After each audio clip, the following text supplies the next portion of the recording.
Okay. Do you get most of your sports information from us, or do you get it from just girls making bet predictions? I scroll the internet, man. Anything I can find anywhere that's good information, I get it.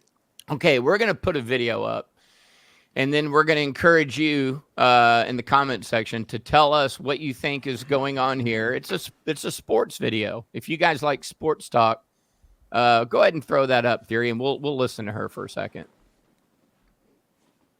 This is T Math But Sports. I've got a really cool trip coming up with DraftKings, so stay tuned. Now let's get to the plays. We've got playoff baseball, my absolute favorite time in sports. Same. And of course, I've got plays in the rest of the games that are going on today, starting with Corbin Burns of the Baltimore Orioles to go over 4.5 strikeouts. Okay. The reason the Orioles got Burns is for situations like this. He is the go-to guy, and he better step it up in a position like this in the postseason. In September, he hit this over in 3 out of his 5 last starts, and he's got a 1.20 ERA. The Royals, I just can't buy in on them right now. I'm sorry, guys. I've seen a lot of people on the Royals as dogs today. I don't like it. They're just 3-7 through their last 10 games. They've got a bottom 10 K rate against right-handed pitchers through the last 15 days in baseball. Give me Burns to go over 4.5 strikeouts. Severino to go over 16.5 total outs in plus money right now. And last but not least, give me the Padres on the first 5 money line, the money line overall, and give me Michael King to go over 15.5 total outs today against the Braves. You cannot convince me that after a doubleheader yesterday and traveling to the West Coast, that the Braves are going to get things done. Be sure to sign up for the DraftKings Sportsbook app right now. Okay. Did that change how you were going to bet? No. But I this type of stuff pops up on my timeline, and I'm like, okay, what exactly is going on here? Like, she's in a hurry and she's getting you sports information on the go. Do you have another? Do you have another one, Jason?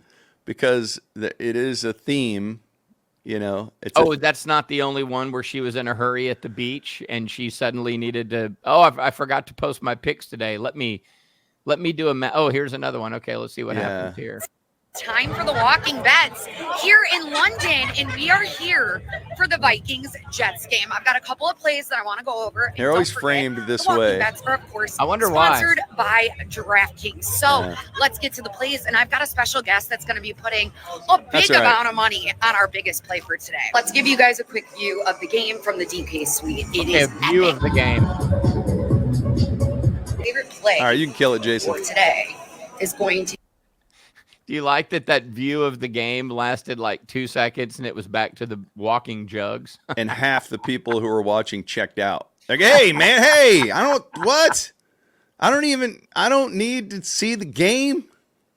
This is a social media phenomenon that I'm very, very interested in. And that is, hey, I've got some information and I'm going to frame it to where the screen is just below my boobies. Mm-hmm. Like, Jason, were you able to pull up that girl talking about the Loch Ness? That's our producer, DJ Theory. Yes. I want you to see this, Ben, because this was sent to me presumably because, as you know, I'm a huge fan of Nessie, our underwater ally. And so, it's like something is sent to you and I don't know if we can hear her, but hit play and let's just listen. The site behind me here is Loch Ness, home of Nessie, my pet. This is actually the largest body of water in Scotland, and it has enough room to hold all the water from all the lakes in England and Wales combined. That's really interesting. Deep, it's dark, it's cold, and it's got a monster. I see what you're talking about. The framing. This is great. This fantastic site behind me here is Loch Ness. Okay. So after that, I'm watching that and I'm going, well, what's the deal on this? Why does this show up? And she has about 300,000 followers. And every single video is framed exactly like that. And she is just talking about the most average things. Hey, I'm in a field in Scotland. There's grass behind me. Have you seen grass before? I hope you like the grass. And every single one is framed just like that. And she's a buxom Scottish gal. And it's like, she doesn't have to frame it like that. But if she doesn't frame it like that, and she's just talking about the rolling hills of Scotland, she's got 4,000 followers. And she's not even making them bounce like DraftKings gal. But that is what 90% of the internet is. Hey, can I see part of your body? And if so, I'll listen to whatever you're talking about. Or I'll turn the sound off. But it is, we do live in a jug world. We do. It is jug world. And it's, you know, if you as you scroll through Instagram and you want to see the accounts that have the follows and all this, and dude, I'll stumble across this stuff, these different podcasts on social media. You know, they'll put clips on Instagram. It'll show up while I'm scrolling, and it's like women talking about how much money they make on OnlyFans, Right.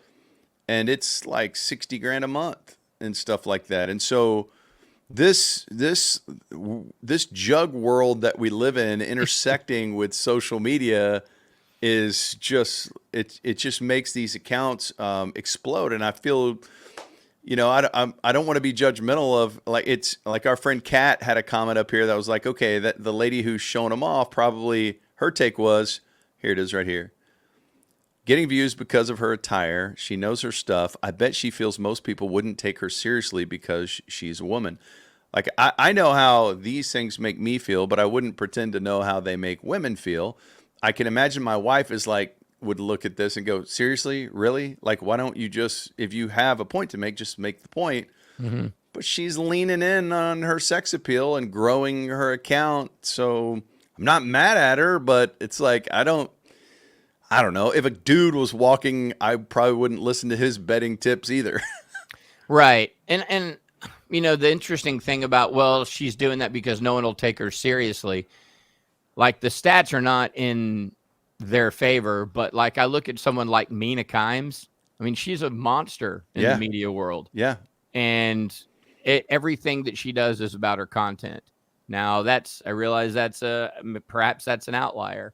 And if you look at sideline reporters and anchors in sports, almost all of them are attractive women, you know, objectively attractive. I guess everyone's got their own tastes and standards. But that is, you know, that's where we get into the whole idea of is something objectifying what you're doing. And it's hard to argue that, because the girl doesn't have to walk. All right, we're going to do, it's walking bets, right? I'm on the go. No, you don't have to do that, but you're doing that to get the bounce, because the bounce will attract more followers. And hey, man, I guess whatever, we're talking about her, so she certainly has done a good job expanding her fan base, I guess. Right. I just, that thing would pop up on my timeline, and I was just like, what is this? Like, I don't even understand how to process all this. This is, but hey, man, it's like, if that's your thing, I mean, you know, I think she's got a lot of followers, so that's not surprising, right? I mean, look at us. We're doing video because we're such a fucking smoke show. I mean, this is probably too hot for a lot of you folks. You probably have to turn away because you're so aroused by looking at this. Right. Look right in the camera. Look deep into the camera. Smolder. Yep.